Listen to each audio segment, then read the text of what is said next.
সুপ্রিয় শিক্ষার্থী বন্ধুরা, আপনাদের জন্য দারুণ একটি সুখবর নিয়ে আজকের ভিডিওতে হাজির হয়েছি। দেখতে পাচ্ছেন শিক্ষার্থীদের ৬,০০০ টাকা করে সহায়তা দেবে সরকার এবং আপনারা অনেকেই পাবেন। এবং যারা আগ্রহী রয়েছেন তাদেরকে এই ওয়েবসাইটের মাধ্যমে আবেদন করতে হবে। তাহলে আপনি ইজিলি আপনার এই যে অনলাইনে আবেদনের মাধ্যমে আপনি দরিদ্র এবং মেধাবী শিক্ষার্থীদের যে সরকার সহায়তা দেবে সেই টাকাটা ইজিলি পেয়ে যাবেন। চলুন আমরা দ্য ডেইলি ক্যাম্পাসের যে বিজ্ঞপ্তিটা এসেছে সেটা আমরা দেখে নিচ্ছি। যে শিক্ষার্থীদের ৬,০০০ টাকা করে সহায়তা দেবে সরকার এবং কারা কারা পাবেন দেখতে পাচ্ছেন। ২০২৫-২৬ শিক্ষাবর্ষে একাদশ ও আলিম প্রথম বর্ষ ভর্তি হওয়া দরিদ্র ও মেধাবী শিক্ষার্থীদের জন্য এককালীন ৬,০০০ টাকা ভর্তি সহায়তা দেওয়ার সিদ্ধান্ত নিয়েছে সরকার। আগ্রহীরা আগামী ১২ এপ্রিল থেকে শর্ত মেনে অনলাইন আবেদন করতে পারবেন। আবেদন চলবে আগামী ৩০ এপ্রিল পর্যন্ত, অর্থাৎ ১২ তারিখ থেকে আবেদন শুরু হবে এবং আপনারা ৩০ তারিখ পর্যন্ত আবেদন করতে পারবেন। প্রধানমন্ত্রী শিক্ষা সহায়তা ট্রাস্টের ব্যবস্থাপক পরিচালক বা অতিরিক্ত সচিব স্মৃতি কর্মকার স্বাক্ষরিত এক বিজ্ঞপ্তিতে এ তথ্য জানানো হয়।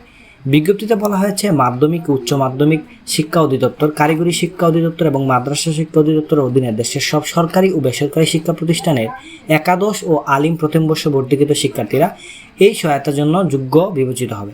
আগামী ৩০ এপ্রিল ২০২৬ রাত ১১:৫৯ পর্যন্ত অনলাইন আবেদন করতে পারবেন।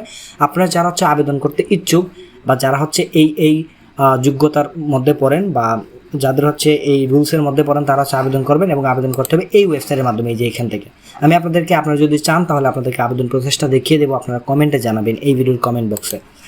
এখন আসেন আবেদন যোগ্যতা, আপনি কি শর্তাবলী থাকলে আপনি আবেদন করতে পারবেন। সেটা ভর্তি সহায়তা পাওয়ার জন্য শিক্ষার্থীর পূর্বের শ্রেণীতে ন্যূনতম ৬০% নম্বর অথবা যাকে বলা হয় GPA 5 মধ্যে আপনার অবশ্যই GPA 3.50 থাকতে হবে।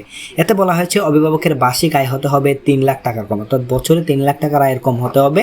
এছাড়া এতিম, প্রতিবন্ধী, বীর মুক্তিযোদ্ধার সন্তান এবং 20তম গ্রেডের সরকারি কর্মচারীদের সন্তানদের আবেদনের ক্ষেত্রে প্রয়োজনীয় প্রমাণ আপলোড করতে হবে। অবশ্যই আপনার সেই প্রমাণ থাকতে হবে এবং আবেদনের সঙ্গে স্থানীয় জনপ্রতিনিধির হতদরিদ্র সনদ অবশ্যই লাগবে।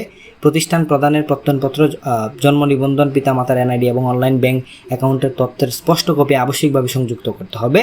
বিজ্ঞপ্তিতে বলা হয়েছে, পুরো কার্যক্রমটি অনলাইন ভিত্তিক হওয়ায় আবেদনের কোনো হার্ড কপি সরাসরি ট্রাস্টে পাঠানোর প্রয়োজন নেই। প্রয়োজনীয় কাগজপত্র আবেদন করার পর একটি উচ্চ পর্যায়ে কমিটি তা বাছাই করবে এবং বাছাই করে আপনার ৬,০০০ টাকা সরাসরি শিক্ষার্থী বা অভিভাবকের অনলাইন ব্যাংকে বা মোবাইলের মাধ্যমে সেটা পাঠিয়ে দেওয়া হবে।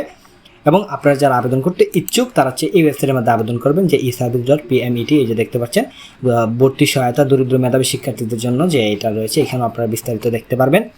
সো আপনাদের মাঝে এই ভিডিওটা শেয়ার করা ছিল। আশা করি আপনাদের ভিডিওটা অনেক উপকারে এসেছে এবং আরও ইনফরমেশন জানতে অবশ্যই আমাদের সাথে থাকুন এবং কমেন্টে জানান আপনি কোন বিষয়ে আরও বিস্তারিত ভিডিও চান। দেখা হবে নতুন ভিডিওতে। সবাই ভালো থাকুন, সুস্থ থাকুন। আসসালামু আলাইকুম।